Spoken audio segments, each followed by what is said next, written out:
Yes, my name is Dr. Samson Robert Misango. I am a consultant general surgeon and urologist based here in Nairobi. I'm also the head of surgery at Kiambu Level 5 Hospital and the program director of the College of Surgeons of Eastern Central and Southern Africa here based in Nairobi and Kenya. I think as a way of introduction, it will be good to let people understand the reason why these things are being used or misused. And a good starting point is to give a small overview of what erectile dysfunction is. Erectile dysfunction basically refers to the inability of a man to either achieve an erection or sustain it long enough to be able to have what is called successful intercourse. It has gone by the name of impotency from a long time back, but you know, from those days, impotency was considered a bit of a very rough word to use for this condition because it meant somebody has lost his manhood. So medically, we call it erectile dysfunction. And there are many reasons why a person can have erectile dysfunction. The inability to either achieve or sustain for successful intercourse.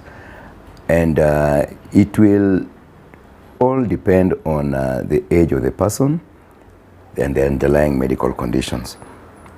So in very brief, when we have erectile dysfunction occurring in a younger individual, by young we mean somebody less than the age of 40, between 40 and actually below the age of 40, usually there will not be any underlying condition apart from just some we call this psychological issues.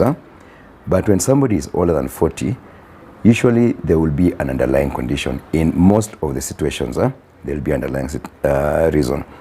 And as urologists and in the medical cycles, we look at erectile dysfunction, the inability of a man to have an erection, as being an indicator of an underlying cardiological condition in the body.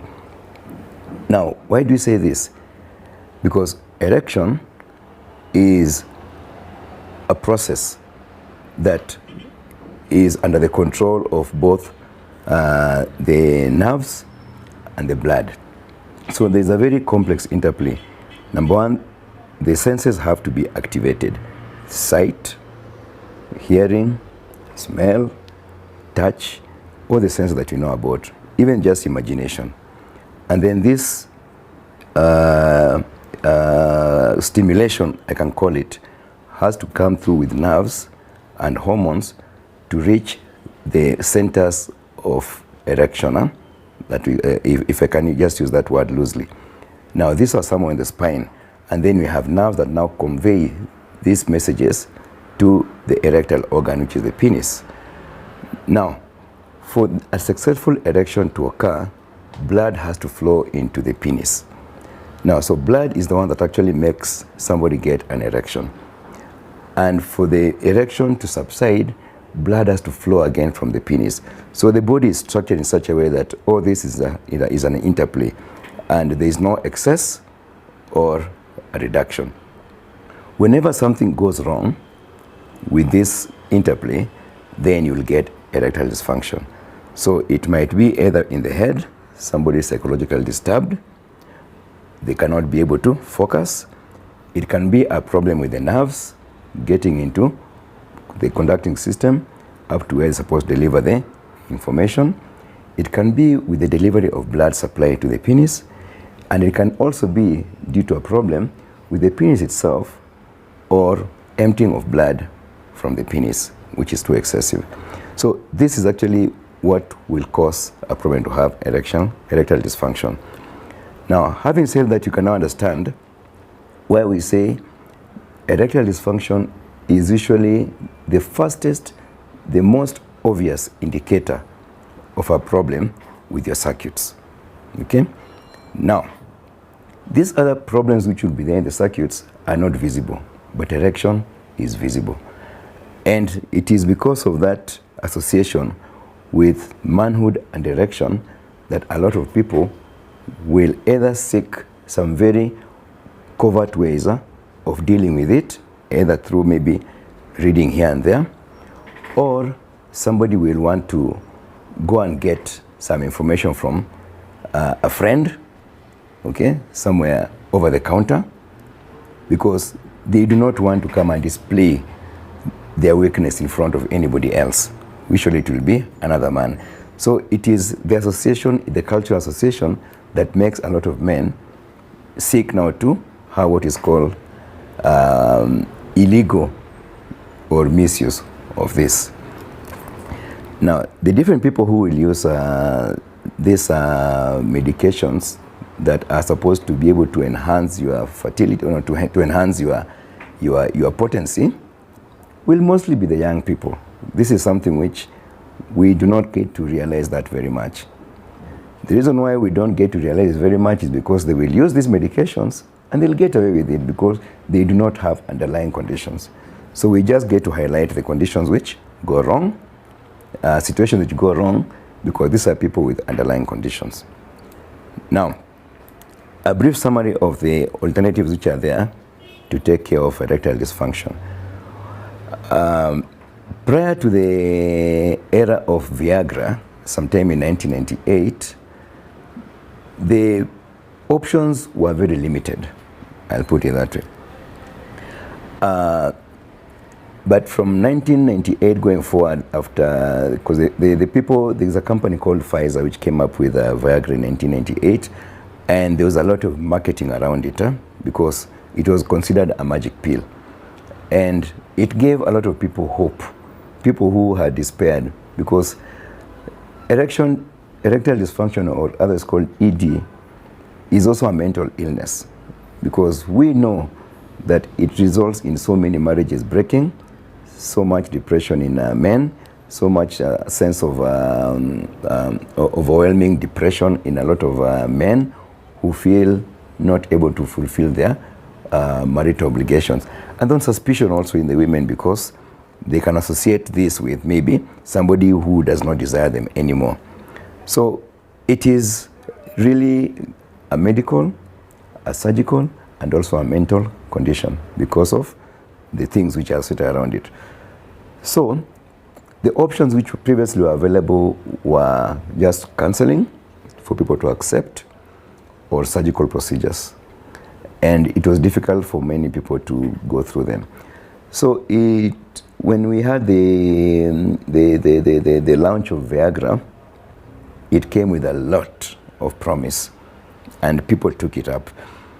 And Pfizer, being a multinational, very well muscled financially company, it went out of its way to basically market directly to the consumer, okay? And when people are given hope, they take it up.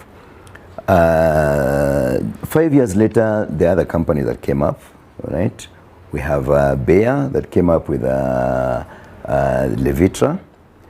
Then we have Eli Lilly that came up with Cialis, around the same year, 2004. Okay, so these are big companies, and they kept on putting things into our faces about how we no longer have to retire from our sexual activity even as you grow older. Okay, so they were being marketed for the older people whose erections have gone down. The most recent one is Stendra by a new company, I can't remember, sometime in 2014. And you have to understand that these medications, they belong to a group of medicines that end up dilating the blood flow into the vessels that supply the penis, such that somebody can have a sustained erection, okay, without diminishing the flow out of blood, all right? So since this is a medical thing, somebody can easily get, they are marketed directly to the consumer, and also these are medications which are marketed to the prescribers as a first line in somebody who has a condition which is erectile dysfunction. So it is not surprising that their use basically went off the roof. And I think the market leader up to now is still Viagra. That's why they call it the blue pill. And why are they being used a lot? Because they are giving hope to people who previously had nothing you can talk about. And also because these are companies that are marketing directly to the consumer and telling him, if you have a problem, you can go and get. So we're talking about nearly 20 years of continuous marketing and continuous image building, and people are being socialized to accept that they can do something with their condition. And more importantly, the fact that a lot of people who are having these medications are people, the people who are having this condition have an underlying medical condition that requires to be addressed first. Okay, so that takes me to the issue of misuse or use. I don't really blame the consumer as such, because the consumer has been given a choice and a hope. When you give human beings hope, they will take it. Okay. Now, the other issue that comes about now is the regulation, because these are medication which is supposed to be prescription only. Why are they not being prescription only? Because for me to prescribe a medication, somebody has to come and pay consultation and they analyze them. And people want shortcuts. Okay? When the shortcut appears to be paying, people will take it. Okay? Somebody come into my office as a urologist, I will go through them, okay, to find out what other underlying condition they have that maybe makes them not be able to have an erection. Those conditions that they have will kill them if they exert themselves. You understand? So that is why we say we have put ourselves in a complex situation. We are offering hope, but at the same time, the people who are being offered hope, they already have other conditions which make it difficult for them to basically do the simple things in life, which includes climbing a stair, walking, running. So now subjecting them to the rigors of a sexual activity with their conditions is a recipe for disaster.